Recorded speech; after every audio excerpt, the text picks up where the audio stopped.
Earth to the modern mystic. Earth to the modern mystic. Are you out there? Can you hear me? Are you out there? Hello? Earth to the modern mystic. Oh, yeah, there you are. Yeah, really. Okay. You didn't even, I mean, I don't like being paraphrased, but I mean, gee, what did you do to me? I mean, what are you talking about? I am somehow going to give people some sort of ego notion that they're wonderful and marvelous.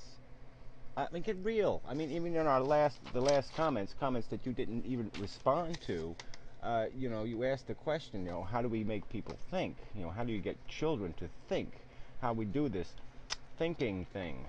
And my answer was, the first step, force them to admit they are little motherfucking selfish wanting bastards brought forth from big lying motherfucking selfish wanting bastards.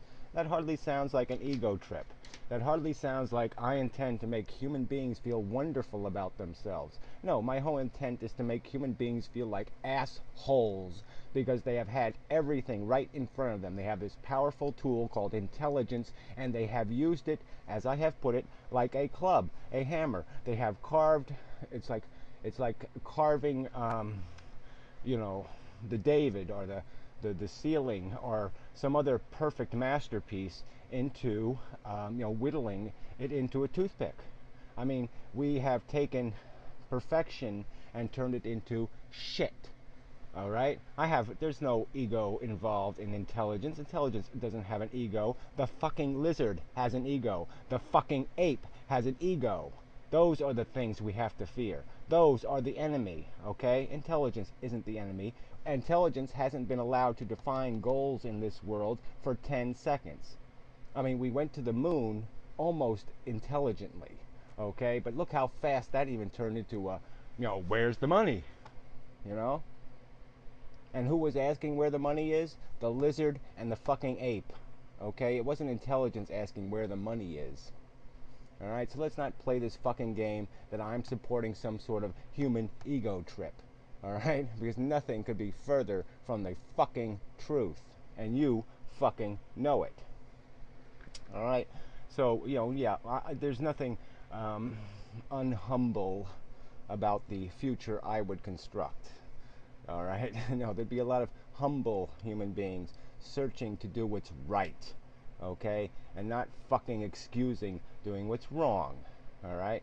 And as for your notion that it is society's fault that when, humans go bad, it's society made them do it. Society should have prevented it. Well, first you have to fix society. Society is the broken thing. The worst criminal is the fucking society. So what's the point of society walking around apologizing to the criminals when society is the biggest criminal walking? Society is the one full of lies, full of bullshit dogma, full of human love and egocentricity, full of bullshit and preposterous proportions, bullshit that even I've had arguments with you about some social policy. Okay, and you're talking about how society should apologize, to the evil that go wrong because we didn't give them the right knowledge, we didn't give them the right programming.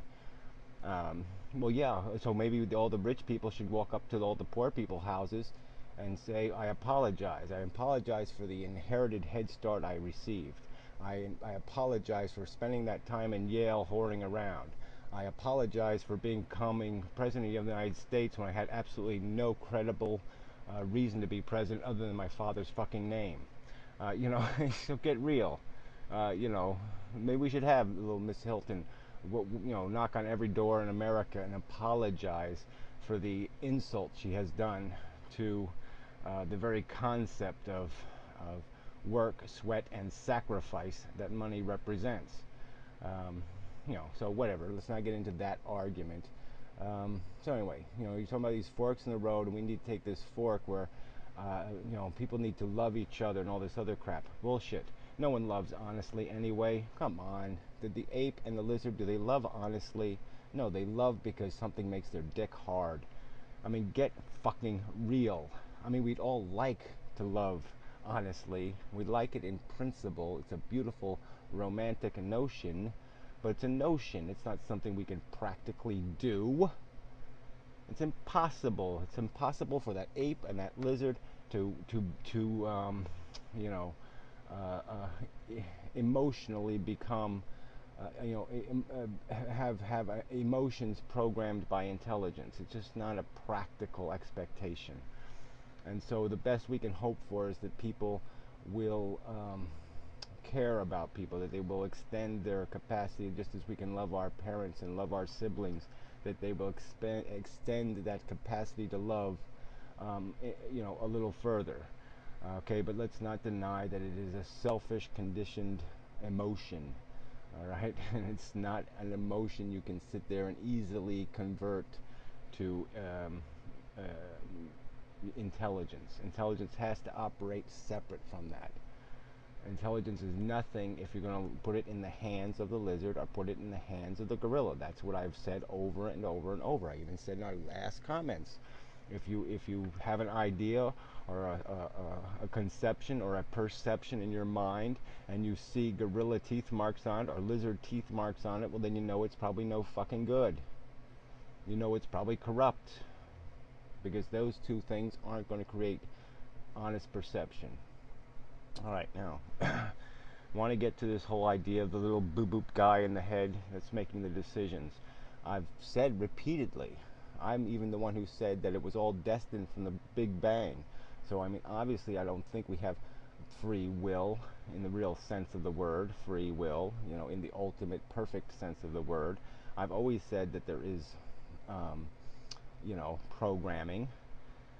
But I've also pointed out, though, from a practical perspective, we might as well call ourselves an eye, because guess what? The feedback loop is, it's working at gigahertz cycles. It's not working at 1 second cycles or 2 minute cycles, so we can see everything that goes on. It's working incredibly fast, and it's constantly updating itself and constantly rewriting the programming. Every thought rewrites the programming. And what do you need to know, to be a good human being?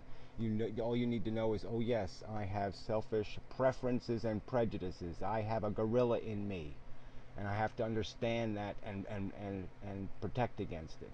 And then you have to understand a few simple little facts that, oh yeah, thinking works better if you take more time to do it. And if you don't act, out of impulse, impulse is always going to be the fucking lizard and the fucking ape again. All right, and if you don't let impulse rule your life, okay, you've got a chance. And then when you think, if you think, and you just try to recognize, is the thinking corrupted? Has the gorilla messed with the thinking? Has the lizard touched the thinking? And as long as you're not letting those two things influence it, you can have some hope that it has some truth to it. All right, and that's but that you don't need to know much to think well and to be able to understand. But and you won't concede the simple fact that 98% of people's thinking time is spent contriving rationalizations, contriving excuses to do what they want. They are looking for a justification to do what they want, not to do what they know they should do, what they're obligated to do, what they have a responsibility to do, but to do what they want. They want to find an excuse to do what they want. And that's abuse of intelligence. That's what I mean by intelligence being just converted into a club.